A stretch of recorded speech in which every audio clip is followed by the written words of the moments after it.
Vamos que já temos eliminados no mata-mata da Champions. É o resumão da volta dos playoffs. O Milan perdeu a ida pro Feyenoord por 1 a 0 e naquele jogo eu falei bastante do Santiago Giménez, ex-atacante do Feyenoord, que tinha acabado de chegar no Milan e como jogando contra o seu ex-time, ele fez uma partida apagadíssima. Pois é, agora no jogo de volta tudo mudou e o cara subiu de cabeça na área pra fazer 1 a 0 no primeiro minuto. A bola mal tinha rolado e a lei do ex já tinha se concretizado. O Milan fez um jogo direitinho na primeira etapa, tá? O Giménez deixando o João Félix na cara do gol, inclusive. Porém, a nota negativa vai pro Theo Hernandes, que com o lance já totalmente perdido, agarrou e puxou o Hadi Musa pela camisa até jogar o cara no chão. Um negócio totalmente desnecessário, um amarelo muito bem tomado dele no final do primeiro tempo. E aí começa a segunda etapa e o que acontece? O próprio Theo Hernandes, que é um dos melhores jogadores desse elenco do Milan, supostamente um líder, chega num ataque na área e prefere meter um piscinaço violento do que continuar na jogada. Uma simulação patética em que ele não chegou nem perto de ser tocado. E vocês me desculpem, mas eu adoro ver um jogador ser punido por pataquadas ridículas como essa. Ele tomou o segundo amarelo e foi pra rua muito bem expulso, tá? Tem que ser elogiado o árbitro Simon Marciniak, que teve coragem de tomar essa decisão. Muitos deixariam passar, mas ele não perdoou um piscinaço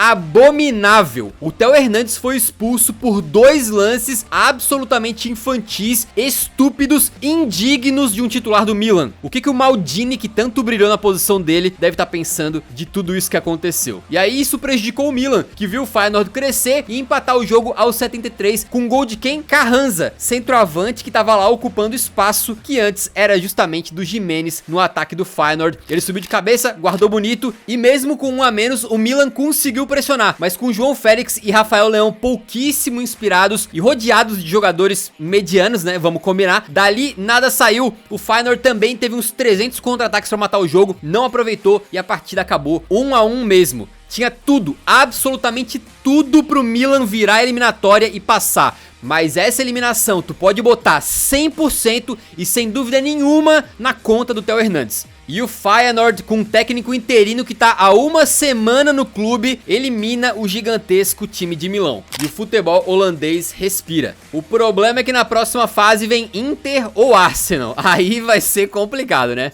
Por falar em complicado, o Bayern venceu o Celtic na ida por 2 a 1 e começou a volta controlando o jogo, mas por incrível que pareça foi o Celtic que começou a criar chances, pelo menos 3 claras logo no começo da partida, né, em sequência, com direito ao Rafael Guerreiro tirando uma bola em cima da linha na finalização do Kun. Eu não sei como, mas o Bayern se safou de tomar o gol nesses minutos aí. O Kane até mandou uma bola no travessão, mas o primeiro tempo do Bayern não convenceu. E por falar em Kane, o segundo tempo começa com ele saindo para a entrada do Coman. Aí o Bayern ficou sem centroavante e com uma dificuldade muito grande de criar boas chances. E quando teve, ela caiu no pé ruim do Goretzka, que perdeu cara a cara com o Schmeichel. E se o Kun teve seu gol tirado em cima da linha antes, no segundo tempo ele aproveitou um apagão da defesa do Bayern e um erro do Kim Min-jae para fazer o 1 a 0. Sinceramente, merecido, ótimo jogo do Celtic dentro das possibilidades deles, né? E lei do ex, quem assiste o Eurão já conhece o Kun, apareceu aqui em outro vídeo do canal, ele chegou a passar no Bayern mais cedo na carreira. Lá pros 70 minutos de jogo, finalmente o gigante da Baviera deu uma melhorada e começou a criar algumas chances, inclusive com o Goretzka perdendo mais uma cara a cara, e quando o jogo parecia ir pra prorrogação, o melhor do Bayern na partida pra mim, o Olise, né, manda um cruzamento novamente pro Goretzka perder, numa defesaça monstra do Schmeichel, e quando o zagueiro do Celtic vai tirar o rebote, em cima dele tava o Davis, pressionando, a bola bate no Alfonso e entra no último lance da partida, evitando a prorrogação e classificando o Baião num sufoco absurdo. E o Davis, que quase colocou o Bayern na final da última Champions, se não fosse pelo Rosselu, né, faz mais um gol importante, tá de contrato renovado inclusive. O Bayern tem sérios problemas no momento, mas tá na próxima fase pra pegar uma pedreira, né? Leverkusen ou Atlético de Madrid. E o Celtic vai embora de cabeça erguida. Quem não vai embora com a cabeça tão erguida é a Atalanta, que simplesmente implodiu na Champions. Eles tinham perdido o jogo de ida contra o Bruges por 2 a 1 e tinham tudo pra conseguir reverter a vantagem lá em Bérgamo. Mas num dos primeiros ataques do jogo, com a defesa da Atalanta toda desmontada, é o Clube Bruges que abre o placar com o Taube. E depois, no meio do primeiro tempo, ele faz mais um, metendo 2 a 0 no placar e complicando demais a situação para a Ladea. Só 19 anos e muita estrela aí do Talbinho, hein? Olho nele. E é aí que no final do primeiro tempo o jogo se decide num lance insano. Primeiro o Zappacosta manda na trave, aí o Passalit cabeceia e o goleirão faz um milagre. E no mesmo ataque ainda o Quadrado manda, vai fazer o gol e o zagueiro tira em cima da linha. E como se não bastasse, depois da Atalanta quase fazer o gol 3 vezes seguidas, no contra-ataque a bola cai com o Jutglar, ex-Barça, que acerta um chute maravilhoso de fora da área pra trazer o pesadelo da deusa, 3 a 0 pros belgas. É muito doido que a Atalanta começou a Champions tomando apenas um gol em 5 partidas, e agora nas últimas 5 partidas eles tomaram 10. Um desempenho defensivo 10 vezes pior. No segundo tempo entra o Lookman e ele consegue descontar, mas não era o dia da Atalanta, porque ele também perde um pênalti. A Atalanta perde de 3 a 1 em casa, e a atual campeã da Europa League então, que vinha fazendo uma temporada excelente, deu uma desandada nas últimas semanas e sai da Champions com um gosto muito amargo na boca. E detalhe, o Rafael Tolói teve um momento de insanidade, tentou jogar uma bola na cabeça do adversário, caiu sozinho e depois foi pra cima do cara igual um maluco. E foi muito bem expulso, né? O cara perdeu a cabeça ali de uma forma bizarra, velho. Enquanto o Clube Bruges pode sonhar, porque eles esperam o sorteio entre Lille e Aston Villa. E a gente já falou algumas vezes aqui, é um time ajeitadinho. Quem sabe o Brujão não vai para as quartas. Agora vamos para Benfica e Mônaco. O time português tinha ganhado de 1 a 0 lá no Principado e a gente comentou como poderia fazer falta eles não terem ampliado o placar, já que a gente viu eles jogando com 1 a mais por muito tempo. E o jogo de volta foi apertado, é verdade, mas não fez falta no fim das contas, porque o Benfica abriu o placar com o Harry Potter turco, o Arturkoglu, que viu a gente falando da comemoração do McKennie e resolveu mostrar que ele é o melhor bruxo dessa Champions. E detalhe, pivô e jogadaço do Pavlidis pra dar o passe pra gol, tá? O homem tá voando. Só que aí o Mônaco empatou com o Minamino, também num pivô absurdo do Embolo. E depois o Mano bem seguir vira a partida depois de um corta-luz lindo do Embolo. Simplesmente os caras meteram um rival do Ronaldo de 2002 ali, pô. Era o jogo dos centroavantes que estavam mais criando chances do que finalizando, né? Até que o Kerer quis demais ali na área, foi mal, cometeu um pênalti e o Pavlidis resolve fazer o que ele mais gosta, bateu no canto, marcou o dele, que demorou pra engrenar com a camisa do Benfica, mas tá numa fase fantástica. Mas o jogo continuou insano, né? Com o Ilene Kena ganhando do Otamendi ali numa trombada ombro a ombro,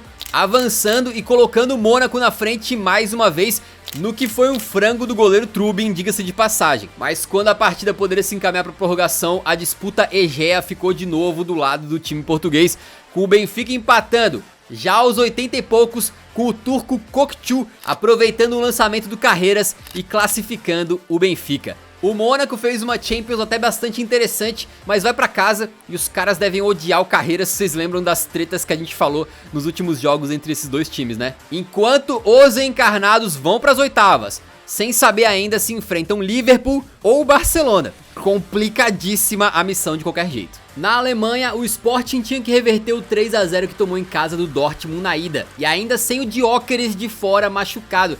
Uma tarefa dificílima com certeza, mas o que eu não esperava era ver um Sporting tão cabisbaixo, tão fraco.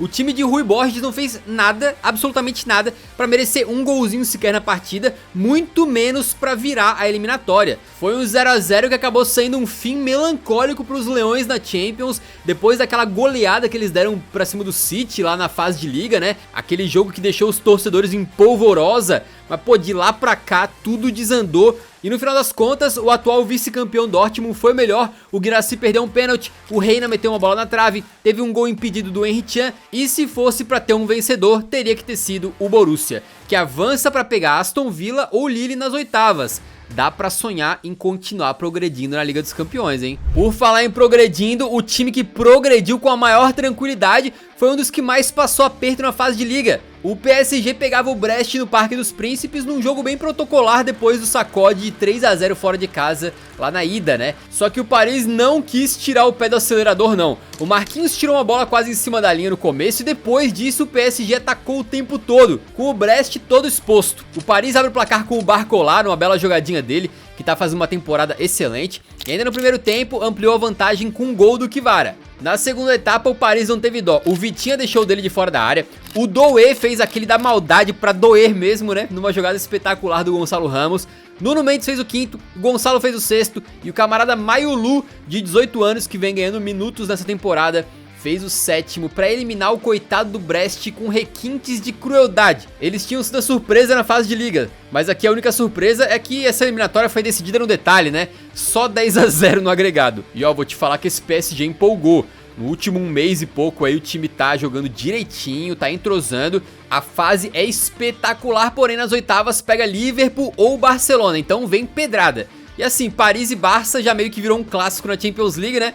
Então tomara que a gente veja mais um. A Juventus foi até a Holanda para defender a vantagem de 2-1 contra o PSV. E se tem uma coisa que a Juve do Thiago Motta sabe fazer muito bem é defender, né? Um 0-0 para eles, inclusive, cairia muito bem nesse jogo de volta. E o primeiro tempo foi completamente modorrento, controlado pela Juve, mesmo jogando fora de casa. Eles faziam o tempo correr ali enquanto o PSV tentava contra-atacar, mas a Juventus estava sempre muito bem posicionada para fazer faltas e impedir. Só que no segundo tempo o jogo vira. O PSV começa a fazer uma pressão absurda e vai com tudo pra virar o resultado e consegue num passe maravilhoso do Noah Lang pro Perisic dominar e mandar de direita pro fundo da rede. O Perisic vencendo o cara desse confronto, 36 anos, correndo como se fosse um moleque, e a qualidade técnica nunca ninguém duvidou que o cara tem de sobra. Aí o jogo virou completamente, a Juventus foi pras cordas, mas justo nesse pior momento do time italiano, o EA acabou pegando um rebote e metendo um chutaço de fora da área, marcando um golaço ali, né? Às vezes o time precisa da individualidade de algum jogador e ela apareceu,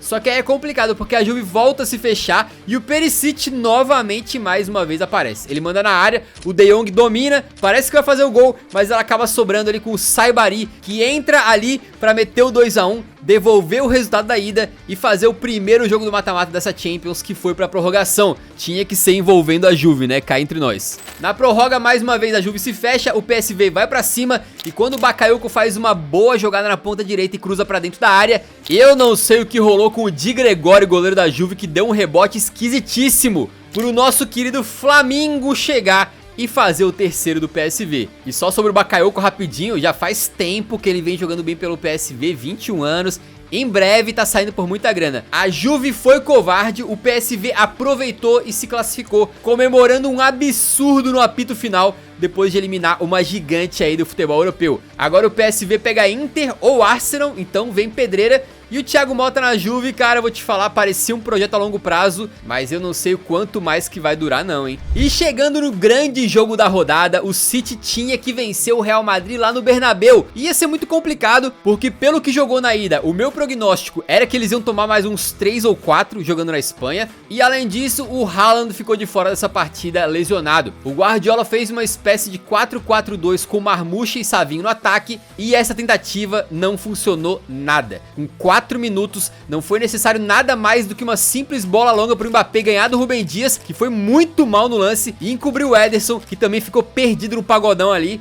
E pra piorar pro Guardiola, na sequência desse 1-0, o Stones já sai de campo lesionado. Ainda no primeiro tempo, uma jogadinha maravilhosa passando pelos pés do quarteto mágico do Real, né? O Bellingham toca pro Vini, o Vini vai na velocidade, deixa pro Raio no meio, o Rodrigo acaba conseguindo um passe no meio das pernas do Kuchanov pro Mbappé, que dá um corte seco no Vardiol, deixa o croata espatifado no chão e faz o 2-0.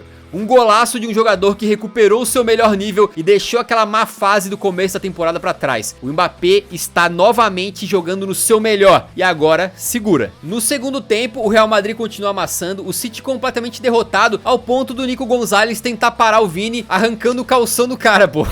Aí não dá, mas o que dá é tu arriscar quando a confiança tá lá em cima. E o Mbappé tá com a confiança nesse momento no talo. Numa jogada na ponta da área, ele dá uma pedalada pra cima do Foden e de canhota manda perfeitamente no cantinho do Ederson, uma finalização linda para fazer o seu hat-trick e mandar o City para fora da Champions com um toque de humilhação. Bizarra a passividade do City, que foi completamente inofensivo no ataque, foi dominado no meio campo e foi uma peneira na defesa. De fato, a gente achou que no Bernabéu ia ser pior e foi. O City até consegue um gol no final com o Nico Gonzalez empurrando um rebote pro gol vazio, mas o 3-1 ficou até barato. Foi um passeio dos merengues, que agora vão para as oitavas para pegar Atlético ou Leverkusen, ou seja, ou o clássico madrilenho, que nos últimos tempos tem sido maravilhoso e o Atlético uma grande pedra no sapato pro Real, ou o Xabi Alonso reencontrando o Real Madrid, que inclusive pode ser o seu futuro clube, né? Então vai ser interessante de qualquer maneira. Real crescendo em momentos importantes, classificado, e o City vai pra casa muito bem eliminado. Aviso 1, No bolão do Orofute, pra surpresa de 0 pessoas, quem continua na liderança é o Sensorial. Pelo jeito, o cara vai liderar até o final. Aviso número 2, Guirassy continua como artilheiro da Champions com 10 gols mesmo perdendo um penal. Aviso número 3, craque da rodada vai ter que ser o Mbappé. 3 belíssimos gols aí. Não tem como ser diferente. Aviso número 4, asno da rodada, Theo Hernandes. O que ele fez não se faz. Foi uma das expulsões mais imbecis que eu já vi em toda a minha vida. Aviso número 5, seu apoio é importante demais pro resumão continuar. Por favor, antes de sair, deixa o like no vídeo e deixe seu comentário também pra dar aquela impulsionada deliciosa no algoritmo ali e ajudar nosso trabalho, beleza?